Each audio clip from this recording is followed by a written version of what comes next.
ইয়াজুজ এবং মাজুজের তাণ্ডব পৃথিবীতে চলবে কিয়ামতের পূর্ব মুহূর্তে। এবং ওই সময় ঈসা আলাইহিস সালাতু ওয়াস সালামকে আল্লাহ তাআলা অবস্থান করাবেন তুর পর্বতে। কোন পর্বতে? তুর পর্বতে। যেই তুর পর্বতে মুসা নবী তার উপর যে কিতাব দেওয়া হয়েছিল এটা তিনি পেয়েছেন। আবার আল্লাহ তাআলার দিদার লাভ করার উদ্দেশ্যে যেই তুর পর্বতে, পবিত্র তুর পর্বতে গমন করেছিলেন। তো এমন পবিত্র জায়গায়, এমনকি পবিত্র জায়গায় আল্লাহ তাআলা ঈসা নবীকে অবস্থান করাবেন ঈমানদারদের সহ। তবে কিছু কিছু বিক্ষিপ্ত ঈমানদার তাদের নির্দিষ্ট জায়গায় নিরাপত্তাজনিত স্থানে তারা আশ্রয় গ্রহণ করবে। এমত অবস্থায় যখন ইয়াজুজ মাজুজ দুনিয়াতে হাঙ্গামা সৃষ্টি করবেন, মানুষের জনবসতি ধ্বংস করে দিবেন, এক পর্যায়ে গিয়া তারা বাইতুল মুকাদ্দাসের নিকটবর্তী জাবালুল খুমুর এই পর্বতের চূড়ায় গিয়ে বলবেন কি, তারা যেন মনে আছে আপনাদের, যে এখন তো দুনিয়াবাসী ধ্বংস, দুনিয়াদেরকে আমরা হালাক করে দিয়েছি, এখন আসমানের অধিবাসীদের আমরা ধ্বংস করে দিই। জুড়ে বলেন নাউজুবিল্লাহ। তো তারা যখন আসমানের বাসিন্দাদেরকে ধ্বংস করার জন্য তীর নিক্ষেপ করবে, আল্লাহ তাআলার হুকুমে ওই তীরের মাথায় অগ্রভাগে রক্ত লাগিয়ে দেওয়া হবে, যেটা ফিরে আসার পরে, রিপিট আসার পরে তীরগুলো তারা মনে করবে আসমানের অধিবাসীরাও শেষ হয়ে গেছে, এটা তারা মনে করবে। তো আল্লাহ তাআলা আগে ঈসা নবীর উপর জানিয়ে দিবেন ঈসা নবীকে যে এমন জাতি পাঠাবো যে জাতির মোকাবেলা করার মতো শক্তি কারো নাই।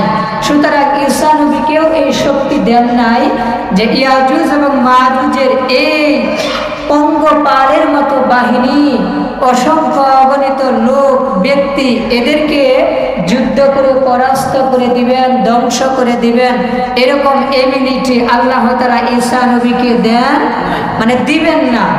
তো কিভাবে হবে তাদের ধ্বংস? আল্লাহ তাআলা উনার পক্ষ থেকে এই ইয়াজুজ এবং মাজুজ প্রত্যেকটা সদস্য ব্যক্তির ঘাড়ে নাগাফ নামক একটা রূপ দান করবেন। নাগাফ হাদিসের মধ্যে আছে নাগাফুন।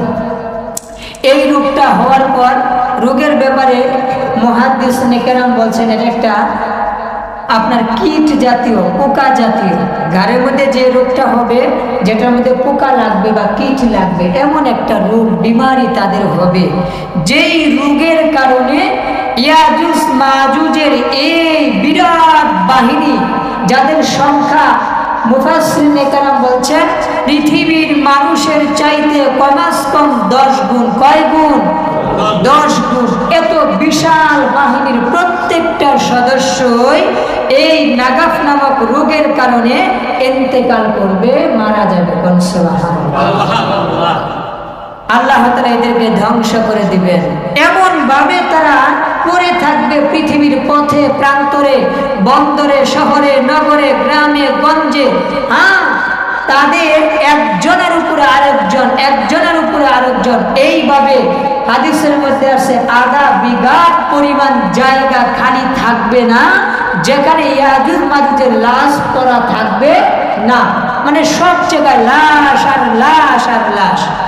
আল্লাহ তাআলা ঈসা নবীকে, ঈমানদারদেরকে তুর পাহাড় থেকে নামার হুকুম করবেন, তারা দুনিয়াতে চলে আসবেন। আসার পরে যখন এই অবস্থা দেখতে পারবেন যে লাশ আর লাশ আর লাশ, এখন তারা আবাদ করবে কেমনে, থাকবে কেমনে, গন্ধ, লাশের গন্ধ, পচা গন্ধ। তো আল্লাহ তাআলা এমত অবস্থায় ওই সময় এমন বৃষ্টি দান করবেন, যেই বৃষ্টির কারণে, বৃষ্টির স্রোতের কারণে, প্রবল বৃষ্টি প্রবাহিত হওয়ার কারণে, বাড়ি ধারা প্রবাহিত হওয়ার কারণে সমস্ত লাশগুলো আপনার ভেসে যাবে। কেউ কেউ বলেন, হাদিসের মধ্যে এটা আসছে যে আল্লাহ তাআলা লাশগুলোকে নেওয়ার জন্য এক ধরনের একটা পাখি প্রেরণ করবেন। যেই পাখির ঘাড়গুলো হবে উটের ঘাড়ের মতো লম্বা, বুখতুন বলা হয় তাকে। কি বলা হয় বলেন তো? বুখতুন, উটের ঘাড়ের মতো লম্বা। আ'নাকুল বুখতি, উটের ঘাড়ের মতো লম্বা লম্বা ঘাড়। এমন পাখি আসবে, এই পাখিগুলো লাশগুলো নিয়ে চলে যাবে, উড়ে চলে যাবে। কোথায় যাবে নির্দিষ্ট কোনো কথা বলা নেই। কেউ বলে সমুদ্রে নিয়ে যাবে, কেউ বলেন কোনো গর্তে ফেলবে। মোট কথা আমাদের আকীদা, আল্লাহ যেখানে চাইবেন সেখানেই এই কি করবে, লাশগুলো এই পাখিগুলো উড়ে উড়ে নিয়ে যাবে। এরপরে আল্লাহ যখন বৃষ্টি দিবেন, প্রবল বৃষ্টির কারণে পৃথিবীর জমিনটা একেবারে স্বচ্ছ কাচের মতো হয়ে যাবে। লাশ নাই, কোনো দিকে কি নাই, লাশ নাই, পচা গন্ধ নাই, দুর্গন্ধ নাই, কোনো জায়গায় আর আবর্জনা নাই, একেবারে স্বচ্ছ পরিষ্কার ঝকঝকে আয়নার মতো দেখা যাবে। হাদিসের মধ্যে আসছে আল্লাহ তাআলা মাটিকে আদেশ করবেন, আখরিজি সামারাতাকি, আখরিজি সামারাতাকি ওয়ারুদ্দি বারাকাতাকি। আল্লাহ তাআলা জমিনকে আদেশ করবেন, ও জমিন আখরিজি, তুমি বের করে দাও। তুমি কি করে দাও? বের করে দাও। সামারাতাকি, তোমার ভিতরে যে ফলমূল আছে এগুলো বের করে দাও। মানে জমিনের ভিতরে তো ফলমূল থাকে না, থাকে নাকি? মূলত এই কথার উদ্দেশ্য হলো আল্লাহ তাআলা বৃষ্টি বর্ষণ করার পর ওই জমিনটা এমন বরকতময় জমিন হয়ে যাবে। আল্লাহ তাআলার হুকুমে সারা পৃথিবীতে ফল দেনওয়ালা বৃক্ষগুলো সজীবন্ত হয়ে যাবে। সুবহানাল্লাহ।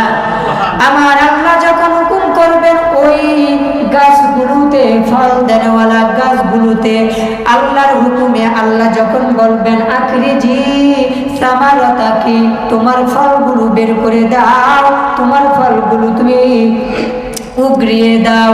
এই কথা বলার পরে জমিন, মানে জমিন থেকে যে গাছ হবে ওই গাছ থেকে প্রচুর পরিমাণে ফলমূল ধরবে।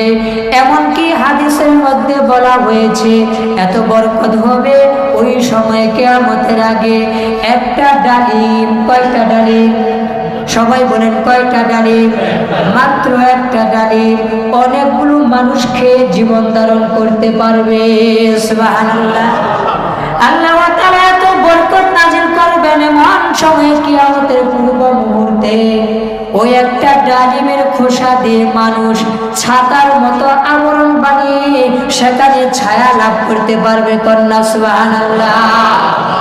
মানুষ বর্তমানে ছাতা ব্যবহার করে কাপড়ের, করে কিনা? ছোট ছাতা আছে, বড় ছাতা আছে, বিভিন্ন কোয়ালিটির ছাতা আছে। আল্লাহ তাআলা কিয়ামতের ওই পূর্ব মুহূর্তে এমন বরকত দিবেন গো, একটা ডালিমের ছাল দিয়া ডালিমের খোসা দিয়া বহু মানুষ ওই ডালিমের খোসার নিচে ছায়া হিসেবে আশ্রয় গ্রহণ করতে পারবে।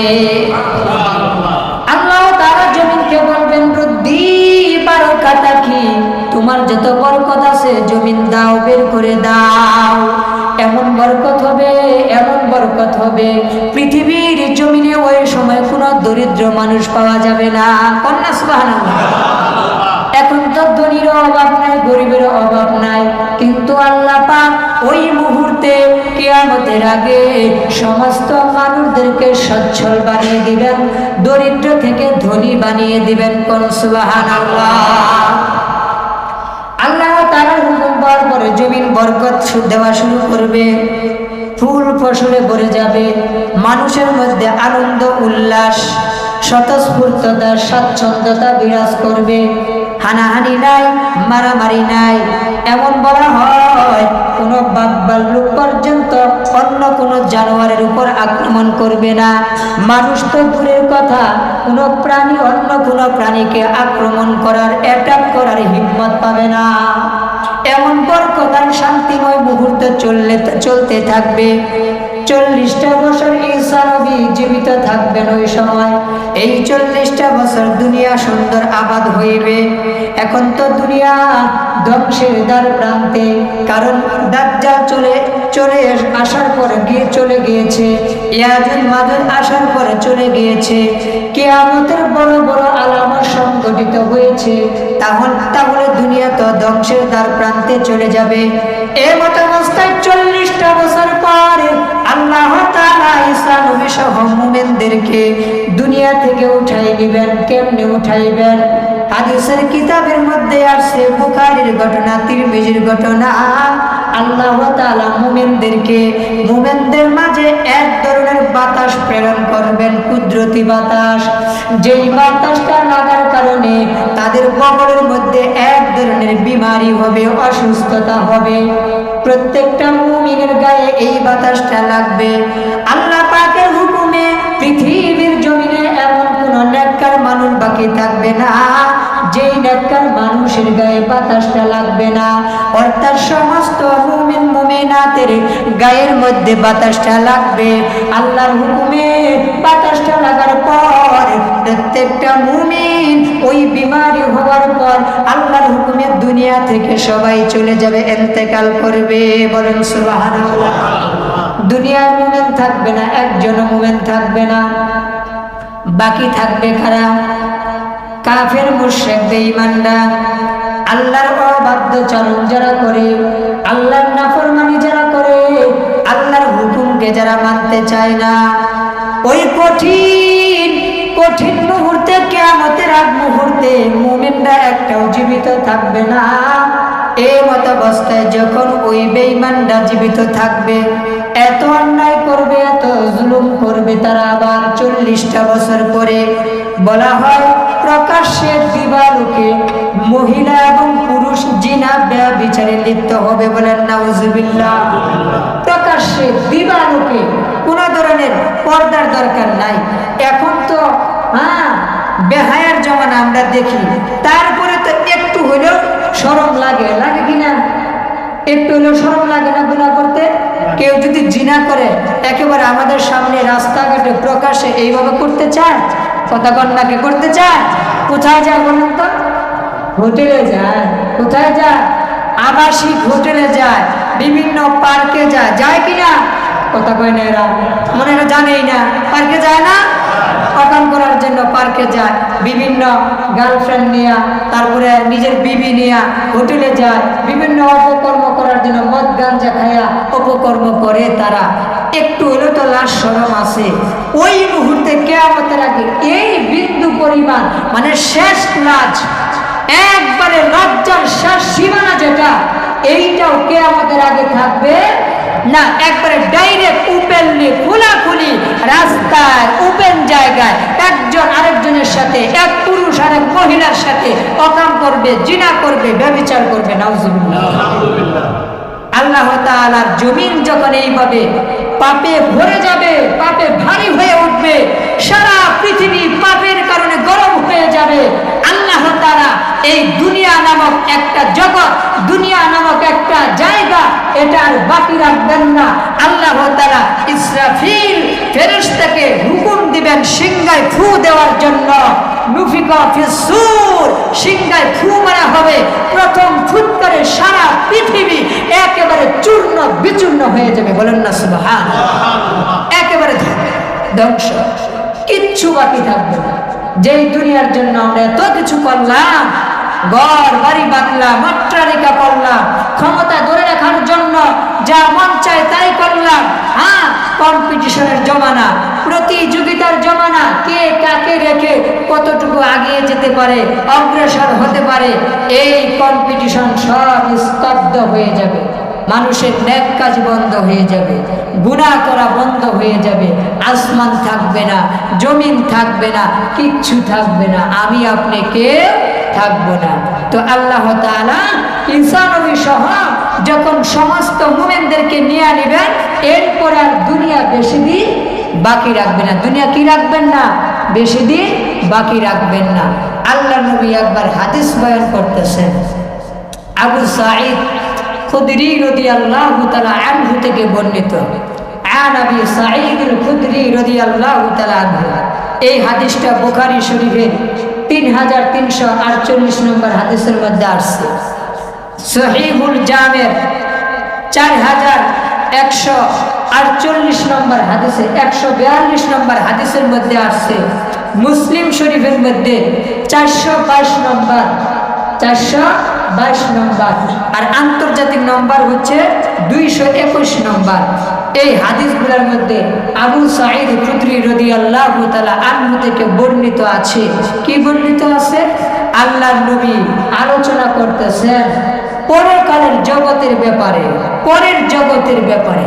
কি আল্লাহ নবী বলেন, ক্বালা রাসূলুল্লাহ সাল্লাল্লাহু আলাইহি ওয়াসাল্লাম, আমাদের বিশ্ব মানবতার নবী বলেন, ইয়াকুলুল্লাহ ইয়াউমাল কিয়ামাহ আও কামা ক্বালা আলাইহি সালাতু ওয়াসসালাম, আল্লাহ নবী বলেন কিয়ামতের দিন আল্লাহ তাআলা ডাকবেন, ইয়া আদম, ও আদম।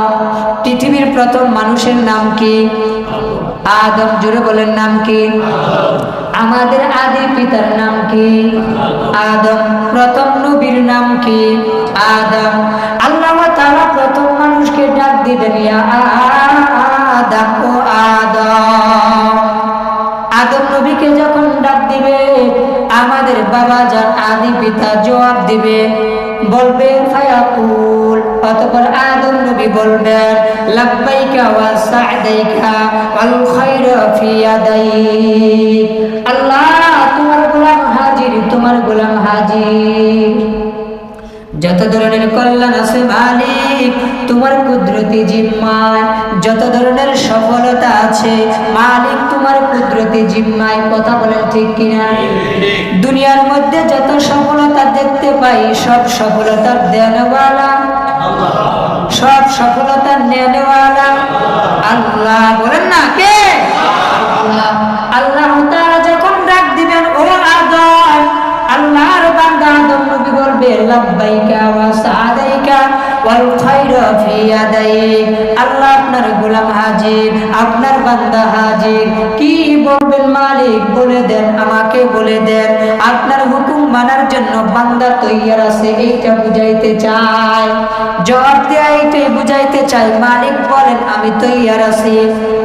আল্লাহ তাআলা বলবেন, আল্লাহ নবী বলেন, ফায়াকুলুল্লাহ, আল্লাহ তাআলা এরপরে বলবেন, আখরিজ বা'সান্না, জাহান্নামীদেরকে বের করে আনো, জাহান্নামী যারা তাদেরকে বের করে আনো। আরেক হাদিসের মধ্যে আছে, আখরিজ বা'সান্না মিন যুররিয়াতিকা, তোমার বংশধরদের মধ্যে, মানে তোমার সন্তানদের মধ্যে যারা জাহান্নামী, যেহেতু তিনি প্রথম মানুষ, এরপরে যত মানুষ আসছে সবারই আদি পিতা আমাদের আদম নবী। কথা বলেন ঠিক কিনা? আল্লাহ পাক আদেশ করবেন, ও আদম, তোমার সন্তানদের মধ্যে যারা জাহান্নামী এদেরকে বের করে আনো। ক্বালা আদম, আদম নবী বলবেন, অথবা আও ফায়াকুলুল আদম, আদম নবী বলবেন, ওয়া মা বা'সুন নার, ও মালিক জাহান্নামী কারা? মালিক জাহান্নামী কারা? জাহান্নামী কারা? আল্লাহ নবী বলেন, আল্লাহ তাআলা জানিয়ে দিবেন আদম নবীকে, ফায়াকুলুল্লাহ, আল্লাহ তাআলা বলবেন, মিন কুল্লি আলফিন, প্রত্যেক হাজারে, মিন কুল্লি আলফিন, প্রত্যেক হাজারে, 999 999 মানে 900, ওয়া 999 মানে 99। কত হইল? 999। আল্লাহ তাআলা জানাই দিবেন, মিন কুল্লি আলফিন 999 হাজারে 999 জন জাহান্নামী। নাউযুবিল্লাহ। হাজারে কয়জন? জোরে বলেন, হাজারে কয়জন? 999 জন জাহান্নামে যাবে। কন্যা নাউযুবিল্লাহ। কয়জন? 999 জন হাজারে জাহান্নামের মধ্যে যাবে। আল্লাহ তাআলা আদম নবীকে জানায়া দিবেন। কথাটা সহজ না কঠিন? সাহাবায়ে কেরামের সম্মুখে নবী যখন এই কথা বলতেছেন, বয়ান করতেছেন, সাহাবায়ে কেরাম ভয়ে অস্থির। ফাশাক্কা আলাইহিম, তাদের কাছে ব্যাপারটা কঠিন হয়ে গেল। ফাগায়্যারাত বুজুহুহুম, তাদের চেহারাগুলো বিবর্ণ হয়ে গেল, ফ্যাকাশে হয়ে গেল, ভয়ে অন্যরকম হয়ে গেল। কন্যা সুবহানাল্লাহ। সাহাবায়ে কেরাম চিন্তায় পড়ে গেলেন, কি বলে নবী? হাই হাই, 999 জন যদি জাহান্নামের মধ্যে চাইতে হয়, 999 জন যদি জাহান্নামে থাকতে হয়, কি একটা ভয়াবহ অবস্থা, কি একটা কঠিন পরিস্থিতি, কি ভয়ঙ্কর একটা ব্যাপার স্যাপার। এমন অবস্থায় কে চিন্তা করতে পারে আমি সেই ব্যক্তি যে জান্নাতে যাইতে পারবো? কে চিন্তা করতে পারে? উমরের মতো ব্যক্তি তিনি ধারণা করতেন, বলতেন সারা পৃথিবীর মানুষকে সম্মুখে রেখে আল্লাহর পক্ষ থেকে যদি আদেশ হয় গোটা মানুষের মধ্যে একজন জান্নাতি, উমর বলে আমি আশা করি সেই একজন মানুষটা আল্লাহর রহমতে আমি হব। একটা আসতে না, উমরের কি ঈমান ছিল, আল্লাহর প্রতি কি একটা ভরসা, আশা ছিল। আশা তো আমরাও করি, আমরাও কি করি কিনা, কিন্তু এইভাবে কেউ বলতে পারবেন? এটা বলি আল্লাহ মাফ করবো, আশা করি, কিন্তু এটা বলতে পারবো যে কিয়ামতের মধ্যে 1000 কোটি মানুষের মধ্যে একজন যদি জান্নাতে যাওয়ার ফয়সালা হয় উনি হব আমি, এটা বলতে পারবো? কেন? আল্লাহর সাথে আমার কানেকশন ওই পরিমাণ, জোরে কোন ওই পরিমাণ, এখনো বহুত দূর। আল্লাহর সম্পর্কের সাথে নিজেরে লাগায়া দেওয়া, নিজেকে জোড়া লাগায়া দেওয়ার বহুত দূর রাস্তা, বহুত দূর, বহুত দূর। কিন্তু উমরে ফারুক এমন একজন মানুষ যার মেজাজ যেই কথা বলতো, যার তবিয়ত যেই ভাষায় চলতো, আল্লাহ তাআলা তার মেজাজের মুআফিক কোরআনের আয়াত নাযিল করেছে। সুবহানাল্লাহ। বদরের যুদ্ধের বন্দির ব্যাপারে আমার নবীর ফয়সালা ক্ষমা করে দেওয়া, দিলের টান। আবু বকরের ফয়সালা হুজুর মাফ করে দেন। হুজুর কি করে দেন বলেন? মাফ করে দেন। ওমর কয় কেন মাফ করবে? জানেন না ইতিহাস পিছনে আমাদেরকে ঘর ছাড়া করেছে, বাড়ি ছাড়া করেছে, সম্পদ হারা করেছে, মুমিনদেরকে কষ্ট দিয়েছে, জ্বালাতন করেছে, দিনের পর দিন অত্যাচারের স্টিম রুলার চালিয়েছে। আজকে আল্লাহ আমাদেরকে সুযোগ দিয়েছেন বদলা নেবার। আমরা একটাও বিনা পরিশ্রমে, অর্থাৎ বিনা পারিশ্রমিকে, বিনা মূল্য ছাড়া আমরা একটা লোকও ছেড়ে দিব না। আমরা যথাযথভাবে এর কি হক আদায় করব। কিন্তু আল্লাহ নবীর দিলের খোরাক এদেরকে মাফ করে দেওয়া, আবু বকরের দিলের খোরাক এদেরকে ক্ষমা করে দেওয়া। আবু বকর তো প্রকাশ্যে বলছেন, কিন্তু আল্লাহ তাআলা উমরের মেজাজ যেটা বলছে ওই মুআফিক আল্লাহ তাআলা নবীর কাছে আয়াত নাযিল করেছে। এখন চিন্তা করেন, কাহা উমরে ফারুক, পূজা উমরে ফারুক আর পূজা মান পূজা হামারা। কই উমরে ফারুকের মাকাম, কই উমরে ফারুকের মর্যাদা, কই উমরে ফারুকের সম্মান, কই উমরে ফারুকের ক্রেডিট, কই উমরে ফারুকের মর্যাদা? আর আমার আপনার সম্মান, আমার আপনার মর্যাদা, আমার আপনার মূল্য, আমার আপনার ভ্যালু, ক্রেডিট, এবিলিটি কোথায় একটু চিন্তা করা দরকার। উমরে ফারুক এজন্যই বলছে যে একটা লোক যদি জান্নাতে যাওয়ার ফয়সালা হয় সেই লোকটা কে বলেন তো? আমি বলে। কিন্তু তৃপ্তি ঢেকুর দেয় নাই। আল্লাহর বান্দা কয় না করুন, আল্লাহ না করুন, ওই ময়দানে যদি ফয়সালা হয়ে যায় সারা এই ময়দানের মানুষগুলো জান্নাতে যাবে, একটা মানুষ জাহান্নামে যাবে। কয়টা মানুষ? এরকম ফয়সালা যদি চলে আসে, আমি উমরের ভয় হয়, আমি উমরের চিন্তা হয়, আল্লাহ যদি এমনটা করেন আমার মনে হয় সারা পৃথিবীর মানুষগুলো জান্নাতে চলে যাবে, আমি উমর জান্নাতে যেতে পারবো না। ঈমানটাও কত বেশি আশার ক্ষেত্রে। ঈমান কাকে বলে? আশা এবং ভয় দুইটার মাঝামাঝি হলো কি ঈমান। আল্লাহর কাছে প্রচুর আশা রাখতে হবে, আবার আল্লাহকে প্রচুর ডরাইতে হবে। আশা রাখতে হবে, আবার ভয় পেয়ে, ভয় অবস্থায় আল্লাহর হুকুমও মানতে হবে, আল্লাহর কাজও করতে হবে। এই দুইটার নাম কি বলেন? ঈমান। এক সংজ্ঞা, ঈমানের একটা আরো সংজ্ঞা আছে, এটা একটা সংজ্ঞা। তাই উমরে ফারুক এই সংজ্ঞায় চলে আসছে।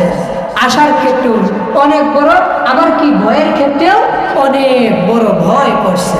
তো আল্লাহ তাআলা যখন বলবে মিন কুল্লি আলফিন তিসআমিআতি ওয়া তিসআতাওয়াতিসঈন, আদম নবীকে যখন জানিয়ে দিবেন 1999 জন জাহান্নামী, সাহাবায়ে কেরাম নবীর মুখে এই কথা শুনে চেহারাগুলো কেমন ফ্যাকাশে হয়ে গেছে, বিবর্ণ হয়ে গেছে, ভয়ে আঁটো হয়ে গেছে।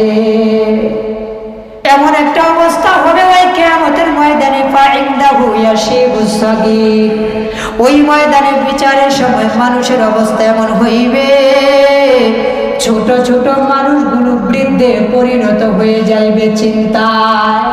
মানে ছোট মানুষ যারা থাকবে ভয়ের কারণে কি জানি ফায়সালা হয়, কি জানি বিচারের ফলাফল চলে আসে। আজকে এই জমিনের মধ্যে আমার বাবা আমার জন্য লড়তে পারবে না, আমার মা আমার জন্য লড়তে পারবে না, কই আমার ইমাম, কই আমার খতিব, কই আমার দুস্থ বন্ধুগণ। আজকে আমার এই বিপদে, কঠিন বিপদে কাউকে দেখতে পাই না। আল্লাহর পক্ষ থেকে কোন ফায়সালা জানি চলে আসে। ভয়ের কারণে ছোট ছোট বাচ্চাদের হালত এমন, হাদিসের মধ্যে বলছেন ফাইন্দাহু ইয়াশিবুস সাগীর, ওই ছোট ছোট বাচ্চাদের চুলগুলো পর্যন্ত বৃদ্ধ মানুষের চুল দাড়ি যেই রকম বৃদ্ধ বয়সে পেকে যায় কিনা, সাদা হয়ে যায়, ওই ছোট মানুষের চুলগুলো কিয়ামতের ভয়াবহতায় বিচারের ডরের কারণে তাদের চুলগুলো শুভ্র হয়ে যাবে।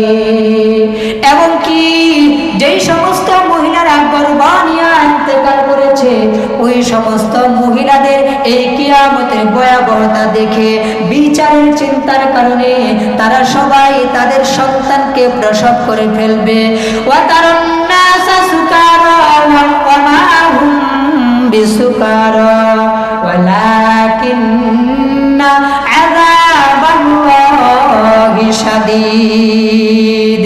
আল্লাহ সূরাতুল হজের মধ্যে জানাই দিয়েছেন ওয়াতারান্নাসা সুকারা, আপনি যদি দেখতে পাইতেন কেমন ওই মানুষগুলো মাতালের মতো থাকবে, মাতালের মতো করবে, পাগলের মতো করবে। ওয়া মা হুম বিসুকারা, অথচ কোনো মানুষ কিন্তু পাগল নয়, কোনো মানুষ কি নয়, পাগল নয়, কিন্তু ভয়াবহতার কারণে এমন অবস্থা হবে সবাই পাগলের মতো হয়ে যাবে। কেন? ওয়ালাকিন্না আযাবাল্লাহি শাদীদ। আল্লাহ কোরআনে বলছেন, হ্যাঁ তবে আল্লাহর আযাব কিন্তু বড় কঠিন। কে বলছেন? আল্লাহ। কে বলছেন? জোরেকাম কে বলছেন? আল্লাহ নিজে বলছেন ওয়ালাকিন্না আযাবাল্লাহি শাদীদ। সূরাতুল হজ খুলে দেখেন শুরুর দিকে 2 নম্বর আয়াত মনে হয়, তাই না? শুরুর দিকে ওয়ালাকিন্না আযাবাল্লাহি শাদীদ। এই দুনিয়ার মানুষ জানো আল্লাহর আযাব বড় কঠিন, আল্লাহর ধরা বড় কঠিন, আল্লাহর শাস্তি বড় মর্মন্তুদ, কঠিন থেকে কঠিনতম। এটা আল্লাহ আমাদেরকে সতর্ক করে দিয়েছেন, হুঁশিয়ার করে দিয়েছেন, তাম্বি করে দিয়েছেন, কেয়ার করেছেন। কিন্তু দুনিয়ার কোন মানুষ সতর্ক হইল? বলেন কোন মানুষ সতর্ক হইল? মুখে হাত দিয়া বলেন আপনি সতর্ক না। আমি নিজেও সতর্ক না, গাফেল, আমি গাফেল, আমি উদাসীন, আল্লাহর ভয়ের চিন্তাও করি না, পরকালের হিসাবের চিন্তাও করি না, কবরের জগতের চিন্তাও করি না, জাহান্নামে গেলে কি হবে চিন্তাও করি না। কোনো চিন্তা আছে আমাদের? সবাই বলেন আছে না। অথচ আল্লাহ নিজে বললেন ওয়ালাকিন্না আযাবাল্লাহি শাদীদ, আল্লাহর আযাব বড় কঠিন। 1099 জন জাহান্নামে। হ্যাঁ, 1000 তো পুরা হবে কিনা? এটা তো 1999 জন মানে জাহান্নামী। তা আরেকজন হইলেও তো আয়েশা জাহান্নামে 1000 পুরা হবে কিনা? কথা কয় না, হবে। তখন সাহাবায়ে কেরাম বলল ক্বালু ইয়া রাসূলুল্লাহ ফাআইয়ুনা যালিকাল ওয়াহিদ, ওই যে একজন, ওটা কি আমাদের মধ্য থেকে? চিন্তা করছেন সাহাবায়ে কেরাম কি বলতেছে? মানলাম 999 জন জাহান্নামে, 1000 তো পুরা হবে, ফাআইয়ুনা যালিকাল ওয়াহিদ, আমাদের মধ্য থেকে কি ওই একজন, মানে কি পুরা করার জন্য একজন যে 1000-এ, ওইটা কি আমাদের মধ্যে থেকে? ক্বালা রাসূলুল্লাহ সাল্লাল্লাহু আলাইহি ওয়াসাল্লাম আবশিরু, সুসংবাদ নাও, কন্যা সুবহানাল্লাহ, আবশিরু, সুসংবাদ নাও যে তোমাদের মধ্য থেকে একজন, তোমাদের মধ্য থেকে। এটা কি জন্য সুসংবাদ? কারণ 1000-এর মধ্যে 999 জন কিভাবে হবে? তোমাদের মধ্য থেকে একজন, ফাইন্না মিনকুম রাজুলুন, তোমাদের মধ্য থেকে একজন, ওয়া মিন ইয়াজুজ ওয়া মাজুজ আলফুন, আর 1000 পুরা করতে বাকি যা লাগে তা হবে ইয়াজুজ এবং মাজুজের দল থেকে। জুড়ে কোন সুবহানাল্লাহ। হাদিসের ফলাফল বিভিন্ন ব্যাখ্যা আছে। এর ফলাফল দ্বারা 1000 মানুষ যদি জাহান্নামে যায়, 1000 মানুষের মধ্যে একজন যাবে নবী মুহাম্মদুর রাসূলুল্লাহর উম্মত, আর বাকি 999 জন যাবে ইয়াজুজ আর মাজুজের দল। সাহাবায়ে কেরাম একটু হালকা হলেন, হ্যাঁ কিছুটা বাঁচা গেল কিনা? যদি 1999 জন আমাদের হয়ে যাইতো, কথা কন, যদি 1999 জন আমাদের মধ্যে জাহান্নামে যাইতো, তাহলে আমরা কয়জন যাইতাম? কিন্তু আল্লাহ রাসূল যখন বলেন তোমাদের মধ্যে একজন, আর বাকি 1000 পুরা করতে 999 জন কাদের থেকে বলেন? ইয়াজুজ। ওই যে যাদের আলোচনা করলাম, পৃথিবীর মানুষের চাইতে 10 গুণ, মানে স্বাভাবিক মানুষের চাইতে 10 গুণ বেশি আল্লাহ পাক তাদের দ্বারা জাহান্নামকে পূর্ণ করবেন। আল্লাহ সূরাতুল হুজুর 119 নম্বর আয়াতে বলছেন, কি বলছেন? ওয়া তাম্মাদ কালিমাতু রাব্বিকা লা আমলা আন্না জাহান্নামা মিনাল জিন্নাতি ওয়ান নাসি আজমাইন। ওয়া তাম্মাদ কালিমাতু রাব্বিকা, তোমার রবের কথা পরিপূর্ণ। কি পরিপূর্ণ? আল্লাহ নিজে বলছেন লা আমলা আন্না, অবশ্যই আমি জাহান্নামকে পূর্ণ করব, অবশ্যই আমি জাহান্নামকে পূর্ণ করব। মিনাল জিন্নাতি ওয়ান নাসি আজমাইন, জিন এবং মানুষের মধ্য থেকে। আবার আল্লাহ তাআলা সূরাতুল আরাফের 179 নম্বর আয়াতের মধ্যে বলছেন ওয়ালাকাদ দারআনা লি জাহান্নামা কাসীরাম মিনাল জিন্নি ওয়াল ইনস। আল্লাহ বলেন আমি মানুষদেরকে সৃষ্টি করেছি, মানুষদেরকে বানিয়েছি কিসের কারণে?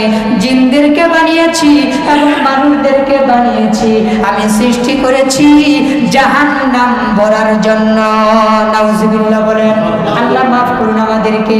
আল্লাহ অনেক জায়গায় বলছেন মানুষ আর জিন দ্বারা জাহান্নাম আল্লাহ ভরে দিবেন। এই সূরা আরাফের 179 নম্বর আয়াতের শুরুতেও এইটা বলছেন। এর কারণ আল্লাহ বলে দিয়েছেন কেন আল্লাহ তাআলা জাহান্নাম ভরবেন জিন আর মানুষের মধ্যে থেকে। রব্বে কারীম আল্লাহ তাআলা জানিয়ে দেন কারণ কি, জাহান্নামে কেন এত মানুষ যাইবে? জান্নাতের চাইতে জাহান্নামীদের সংখ্যা বেশি, এটা আল্লাহ তাআলা নবীও জানিয়ে দিয়েছেন। জান্নাতে যত মানুষ যাইবে তার চাইতে জাহান্নামে বেশি মানুষ যাইবে। এত মানুষ জাহান্নামে যাওয়ার কারণটা কি? আল্লাহ তাআলা কোরআনের এই আয়াতের মধ্যে সূরাতুল আরাফের 179 নম্বর আয়াতে বলেন কেন যাইবে জানো? লাহুম কুলুব লা ইয়াফকাহুনা বিহা, কয় যারা জাহান্নামে যাইবে তাদের তো অন্তর ঠিকই থাকবে। যারা জাহান্নামে যাইবে বলেন তাদের কি অন্তর নাই? নমরুদের কি অন্তর ছিল না? ফেরাউনের বুঝি অন্তর ছিল না? কথা কন। ইয়াজুজ মাজুজদের এদের কি অন্তর ছিল না? সবার অন্তর আছে, সবার কলব আছে। আল্লাহ তাআলা বলতেছেন লাহুম কুলুবুন লা ইয়াফকাহুনা বিহা। যারা কালেকশনের দায়িত্ব আছে উপরে দাঁড়িয়ে যায়, আমরা কালেকশন শুরু করে দিই। সবাই বেশি বেশি দেওয়ার চেষ্টা করবে ইনশাআল্লাহ। আল্লাহ তাআলা জাহান্নামে যাওয়ার কারণ বলতে গিয়ে বললেন লাহুম কুলুব লা ইয়াফকাহুনা বিহা, ওই যারা জাহান্নামে যাইবে তাদের তো অন্তর আছে, অন্তঃকরণ আছে, কিন্তু লা ইয়াফকাহুনা বিহা, অন্তর দিয়া ভালোটা বুঝার চেষ্টা করে নাই। কথা বলেন ঠিক কিনা? নমরুদও বুঝার চেষ্টা করে নাই, ফেরাউনও বুঝার চেষ্টা করে নাই, হামান কারণও বুঝার চেষ্টা করে নাই। করছে নাকি?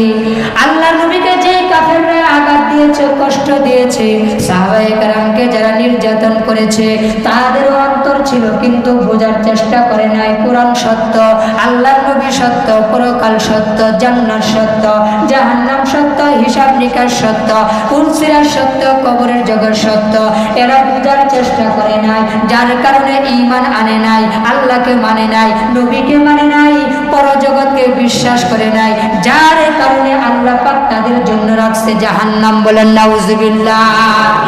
এরপরে আল্লাহ তাআলা বলতে চান, এক নম্বরে তাদের অন্তর আছে, বোঝার চেষ্টা করে নাই। ওয়ালাহুম আ'য়ুন, তাদের চক্ষু আছে। এখন যারা জাহান্নামে যাবে সব বুঝি কানার দল, জোরে কয় না, সব বুঝি চোখে দেখে নাই। যে আমরা দেখি নাই দুনিয়া হক কোনটা ভালো কোনটা, দেখে নাই মনে হয়। এরা দেখছে ইমানদাররাই হক, ইমানটাই হক, আল্লাহর কিতাব কোরআনটাই হক। এরপরে ইহুদি খ্রিস্টানরা, অন্যান্য ধর্মের লোকেরা এবং আমাদের ধর্মে যারা আমল করে না তারাও, মানে বেআমলি পাপাচারী মুসলমান, এরাও ভালোভাবে বোঝার চেষ্টা করে না। এদের ব্যাপারে আল্লাহ বললেন ওয়ালাহুম আ'য়ুন লা ইউবসিরুনা বিহা, তাদের কি আছে? চক্ষু আছে, চক্ষু আছে, কিন্তু তারা এটা ভালো দেখে না। এই চোখগুলোর দ্বারা ভালো কিছু দেখার চেষ্টাও করে না। মানে কি দেখে, দেখাও দেখে না। কথা বলেন, দেখাও দেখে না। আল্লাহ পাক 3 নম্বরে তাদের একটা গুণ বললেন ওয়ালাহুম আযান। আযান মানে কান, আযান মানে কি বলেন? উযুনের জমা হলো আযান। উযুন মানে কান, আযান মানে বহু কান। যারা জাহান্নামে যাবে আল্লাহ বলবেন তাদের কান ছিল, কি ছিল বলেন? এদের কানও আছে, কর্ণও আছে। লা ইয়াসমাউনা বিহা, কিন্তু এই কর্ণের দ্বারা তারা শোনার মতো শুনে নাই। এই যে খতিব সাহেব কত জুমার বয়ানে কত গুরুত্বপূর্ণ কথা বললো, জান্নাতের আলোচনা করলো, জাহান্নামের আলোচনা করলো, সুদ ঘুষ ব্যভিচার গুনাহের কথা তুলে ধরলো, বেপরদের কথা তুলে ধরলো। শুনছে ঠিক হয়, কিন্তু আমলে আনে নাই। কথা কোন ঠিক কিনা? আমলে আনে নাই। আমরাই তো আমলে আনি না। খতিব ইমামরা চিল্লায় জুমার বয়ানে, কিন্তু আমরা আমলে আনতে পারি না। হুজুরের বয়ান হুজুরের বয়ানে থাকে, আমাদের আমল আমাদের আমলে থাকে। কেন এমন হয়? আল্লাহ কোরআনে বলছেন ওয়ালাহুম আযানুন লা ইয়াসমাউনা বিহা, তাদের কি আছে? কর্ণকুহর আছে, কান আছে, কিন্তু তারা শুনে না, মানে শোনার মতো শুনে না। এই জাতিদের ব্যাপারে যারা চক্ষু থাকার পরেও ভালোটা দেখতে পায় না, কান থাকার পরেও ভালোটা শুনতে পায় না, অন্তর থাকার পরেও ভালোটা বোঝার চেষ্টা করে না, এদের ব্যাপারে নতিজা ফলাফল আল্লাহ বলছেন উলাইকা কাল আনআম বাল হুম আদল। এই আয়াতে আল্লাহ বলছেন এরা হলো চতুষ্পদ জন্তু, জানোয়ারের চাইতেও নিকৃষ্ট। বলেন নাউজুবিল্লাহ। উলাইকা কাল আনআম, এরা চতুষ্পদ জন্তু, জানোয়ারের মতো। বাল হুম আদল, বরং এই জানোয়ারদের চাইতেও খারাপ, জানোয়ারের চাইতেও নিকৃষ্ট। একটু চিন্তা করেন তো, আল্লাহ কত বড় ধমকি দিয়েছে। তো এরা খারাপ তো খারাপ, জানোয়ারের মতো। আল্লাহ আবার রাগ করেন না, এটা কোরআনের কথা। আবার করেন না হুজুর এবার আমার জানোয়ার কইতেছে। আল্লাহ তাদেরকে জানোয়ার বলছেন, আমি বলার কে? কথা বল না। আল্লাহ তাদেরকে বলছেন উলাইকা কাল আনআম, যারা জাহান্নামে যাবে, জাহান্নামের আমলকারী ব্যক্তিরা জন্তু জানোয়ারের মতো, চতুষ্পদ জানোয়ারের মতো, হায়নার মতো। বাল হুম আদল, বরং তার চাইতেও জঘন্য, তার চাইতেও নিকৃষ্ট, তার চাইতেও খারাপ, তার চাইতেও নিচু। কথা বলেন ঠিক কিনা? কেন আল্লাহ এই কথা বললেন? কুকুরে খাওয়াইলে আপনি যদি একবেলা ভাত দেন, আপনার ভক্ত হয়ে যাবে। এটা বুঝতে দেরি হয়েছে মনে হয় আপনাদের, তাই না? কুকুররা খাওয়াইলে একবেলা, 10 বেলা, 5 বেলা কই নাই, মাত্র কি বলেন? Only one time. একবার যদি তারা কয়টা ভাত দেন, আপনার পিস আর ছাড়তে। বিলাইরে একবার কাটা দিয়ে দেখেন, এই বিলাই খাওয়ার সময় কোথ থেকে সে মেয়াও মেয়াও করবে, আপনি খুঁজছেও পাবেন। কেন?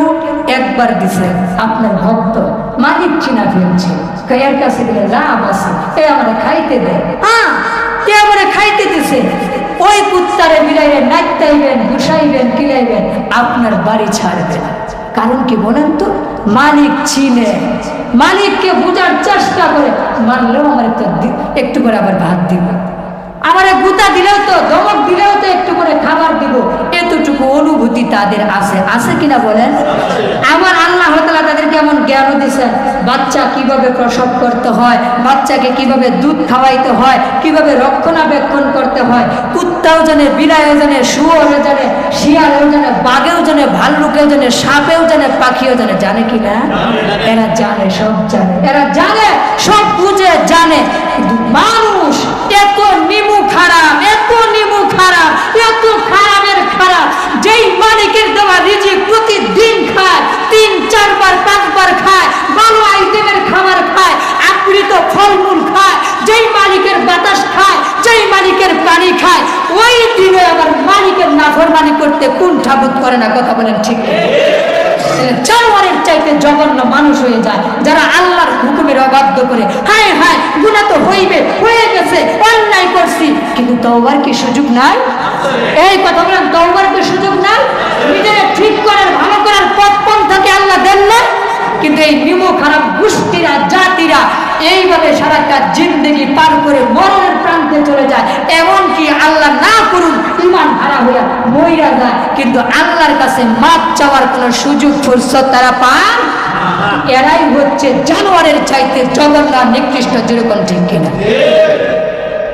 এজন্য মালিককে চিনতে হবে। মালিককে কি করতে হবে? চিনতে হবে। জাহান্নামে আমরা, আমাদের জন্য তো কত ফ্যাসিলিটি, কত সুবিধা, উম্মতে মুহাম্মাদের হইয়া কপালটাই ভালো আমাদের। কন্যা